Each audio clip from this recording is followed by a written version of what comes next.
ছাত্রলীগের সাবেক সভাপতি হলে ঢুকছিল এবং ছেলেদের সাথে বাকবিতণ্ডা হয়ে বোটেক্সের ওই মানে হলের ছেলেরা এদের পক্ষ নিছে। আমি ডাকবাংলার স্টুডেন্ট।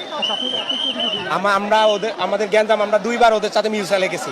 মিউচুয়ালে যাওয়ার পরে ওরা মিউচুয়ালে যায় না। আমরা ওই জায়গায় গেছি, মিউচুয়ালে হাত জোর করে বলছি ভাই তোরা আমরা মিউচুয়াল চাই। মিউচুয়াল যাওয়ার পরে ওরা আবার আমাদেরকে অ্যাটাক করছে, 3বার অ্যাটাক করছে আমাদেরকে।